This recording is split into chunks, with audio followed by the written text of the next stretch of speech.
Jam विशेषचा आजचा दुसरा विषय आहे ठाण्यामधून।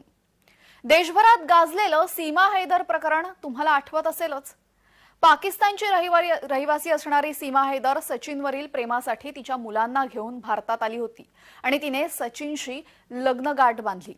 असंच काहीसं घडलंय ठाण्यामध्ये। मात्र ठाण्यातील तरुणी थेट पाकिस्तानला जाऊन पोहोचलीये।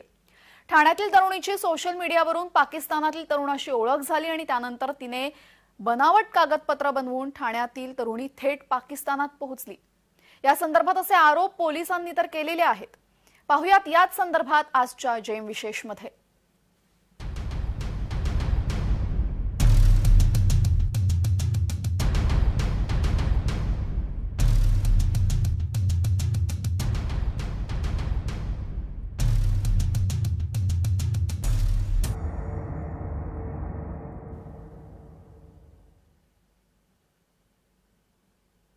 तर ठाण्याच्या वर्तकनगरमधील नगमा नूर मकसूद अलीची हिची इंस्टाग्रामवरून पाकिस्तानमधील तरुणाशी ओळख झाली।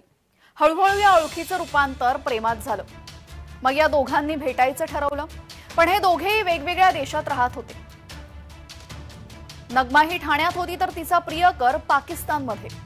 मग नगमाने बनावट कागदपत्रांचा आधार घेतल्याचा आरोप करण्यात आलाय। नगमाने तिचं नाव बदलत सनम खान असं केलं आणि आता सनम खान या नावाने तिने कागदपत्रही तयार केली आहेत। पासपोर्ट आणि व्हिसा तिने तयार केला आणि याच कागदपत्रांच्या आधारे ती तिच्या मुलीला घेऊन पाकिस्तानमध्ये गेली होती। ठाण्यातील नगमा नूर मकसूद या तरुणीने ठाणे ते पाकिस्तान असा प्रवास करत पाकिस्तानातील एबोटाबाद इथं पोहोचली आणि तिथे जाऊन नगमाने तिच्या प्रियकराशी लग्नही केलं। पाकिस्तानमधील रावळपिंडी या भागामध्ये 1.5 महिने नगमा राहिली। 17 जुलैला पुन्हा ती भारतात आली आणि भारतात परत आल्यानंतर हे प्रकरण उघडकीस आलं। ही तरुणी आली ठाणे पोलिसांना कळताच त्यांनी या तरुणीला बोलावून चौकशी सुरू केली आहे। नगमा उर्फ सनम खान असे या तरुणीचं नाव असून हे सगळं मे 2023 ते 2024 या कालावधीत घडलंय।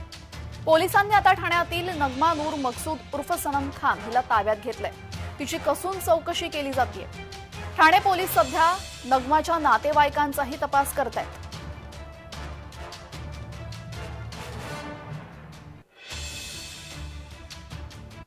सर, ये फर्जी दस्तावेज के तहत जो है सनम खान के खिलाफ क्या मामला दर्ज किया है, कौन सी धाराओं के तहत और क्या जांच चल रही है? इसके बारे में ऑफेंस रजिस्टर हुआ है वर्तकनगर पुलिस स्टेशन में। उसका आगे की इन्वेस्टिगेशन चल रहा है। सर, किन धाराओं के तहत? सब बाद में बताएंगे, नो कमेंट्स।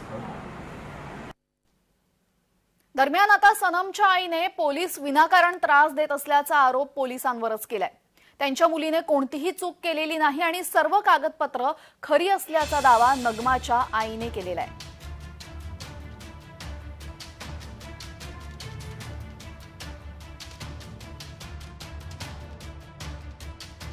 नहीं है, सब रियल डॉक्यूमेंट्स हैं, सब असली हैं और फर्जी कुछ भी नहीं है। फर्जी होता तो हम लोग यहाँ नहीं होते, हम छुपा हुए होते। फर्जी कुछ भी नहीं है, सब असली है। और गलत अगर डुप्लीकेट उनको लगा था तो जब पहले जाने से पहले जब पूछताछ हुई थी तभी आपने इंक्वायरी क्यों नहीं की?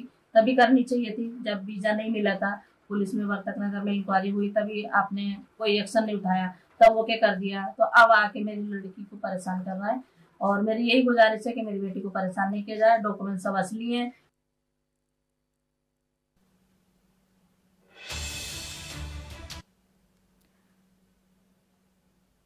तर ठाणे ते पाकिस्तान आणि पुन्हा ठाणे असा प्रवास करत एका पाकिस्तानी तरुणाशी लग्न केलेल्या सनम खान हिने तिचं नाव नगमा नूर असं बनवलं आणि तिने अनेक कागदपत्र सादर करून या संदर्भात हे नाव बदलून घेतलेलं आहे।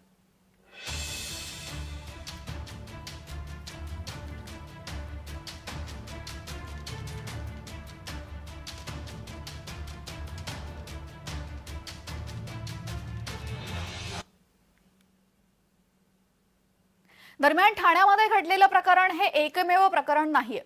गेल्या वर्षी सुद्धा 2 प्रकरणं चांगलीच गाजली। त्यापैकी एक प्रकरण म्हणजे सीमा हैदर हिचं प्रकरण।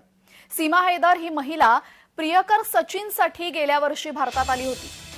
ती देखील फेसबुकवरील गेमवर ओळख झाल्याने पती आणि मुलांना सोडून भारतात आली होती। पबजीमुळे हे दोघं संपर्कात आले, मैत्री झाली, मैत्रीचं रूपांतर प्रेमात झालं आणि दोघांनीही भेटायचं ठरवलं आणि त्यासाठी प्रयत्न सुरू केले। पासपोर्ट काढण्यासाठी सीमाची हालचाल सुरू झाली, मात्र पासपोर्ट मिळाला नाही। मग सीमाने टुरिस्ट व्हिसा बनवून नेपाळला भेटायचं ठरवलं. तिच्या 4 मुलांना बहिणीकडे सोडून सीमा नेपाळला आली. पहिली भेट झाली. नेपाळच्या भेटीमध्ये दोघांनीही एकत्र राहण्याचा निर्णय घेतला आणि सीमा कराचीमधून भारताकडे यायला निघाली. तेव्हा तिच्याकडे अवघे $300 होते. जवळपास 25,000 रुपये म्हणजे तिच्याकडे होते. त्यानंतर तिने तिच्या 4ही मुलांना बहिणीकडनं घेतलं. 4ही मुलांसह ती एका व्हॅनमधून काठमांडू ते पोखरा असा प्रवास केला. सीमा आपल्या 4 मुलांसोबत यमुना एक्सप्रेसवेवर उतरली. तिथे सचिन तिची वाटच बघत होता आणि सीमाच्या म्हणण्यानुसार तिने पाकिस्तान ते नेपाळपर्यंत वैधरित्या प्रवास केला. मात्र नेपाळ ते भारत हा प्रवास तिने अवैधरित्या केला.